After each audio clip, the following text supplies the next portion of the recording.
Should we have another go at that? I have written your name on the palms of my hands. Isaiah 49, verse 16. Great. Could we have the first picture for the sermon, please? Now, God's people were worried because they were finding things difficult. Nope, there was one before that. You know how sometimes, that's better. You know how sometimes things, or not, but that's the right picture.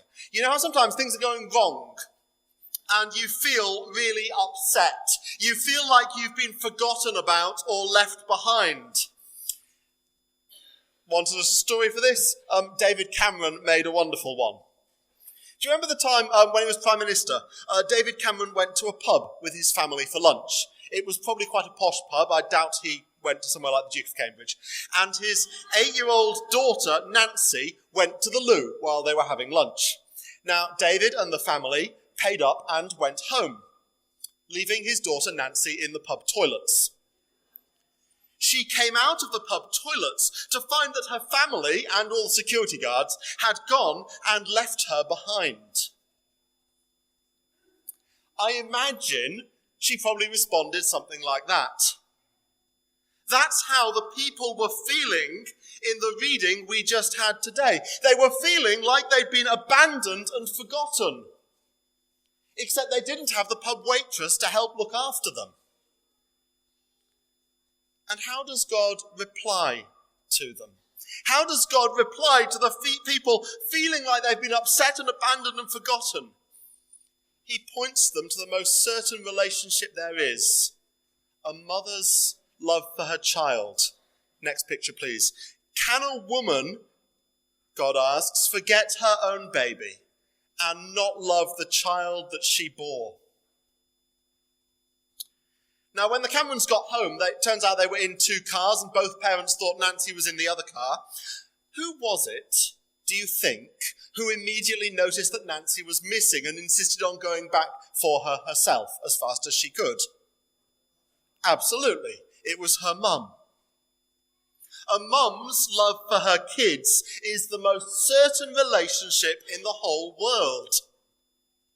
When my boys are sad, who do they want to comfort them? The mum. Mum's care. Mum's love. Mum's remember. Mum's comfort. Mum's hug.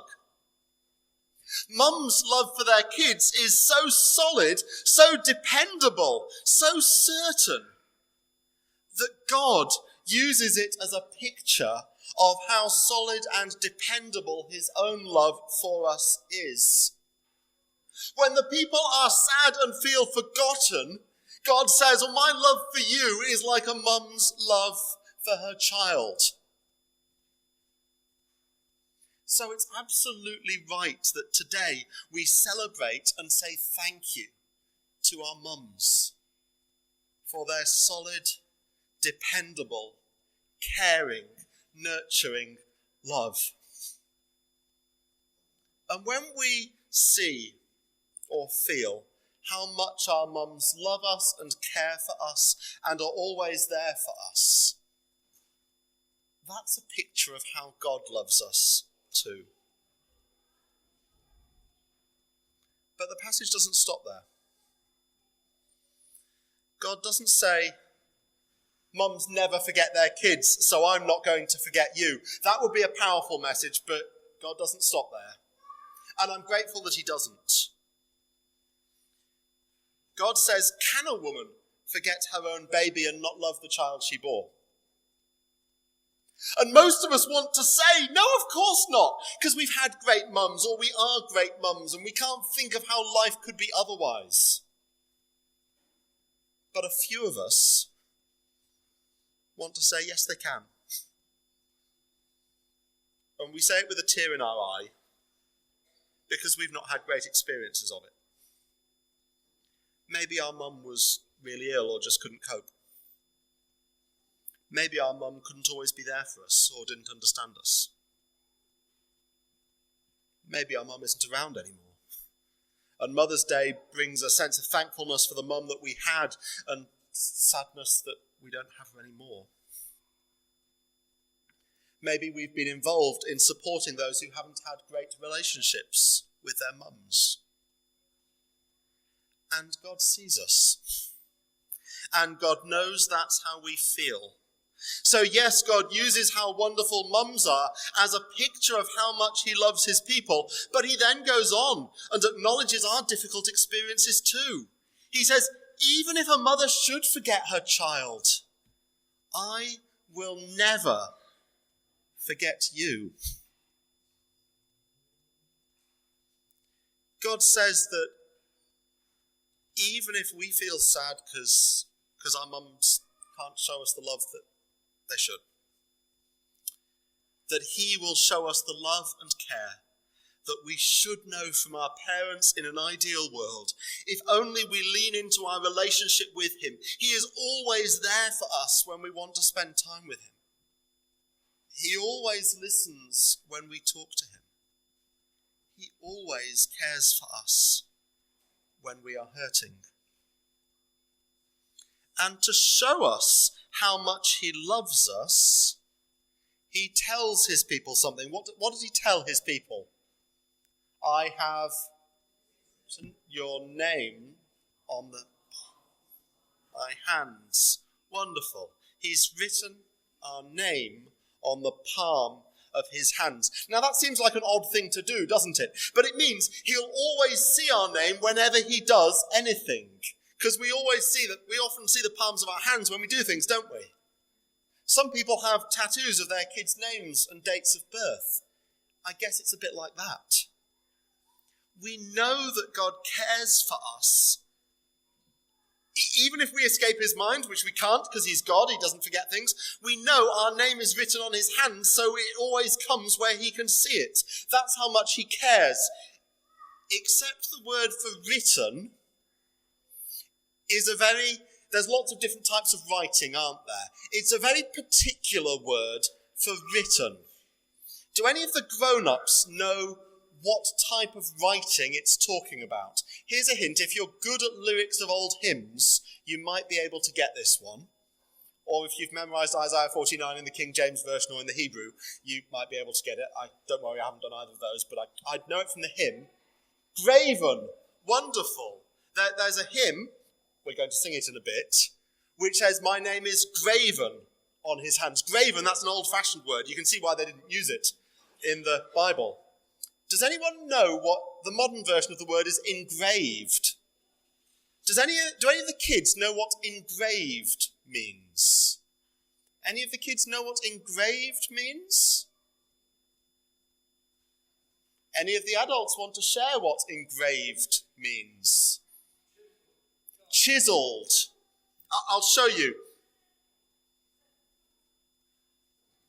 If you write your name on something, here's a pen. It's like that. If you engrave your name on something, it means you take a hard, sharp object, I've got a nail here, and you really scratch it into the material. Sometimes you use a hammer to get it going further in, and it takes a long time, and it's much harder work. So I've just done one line there, scratching it into the wood with this nail. Now, which of these, that or that, do you think would last longer? The engraving, yeah? I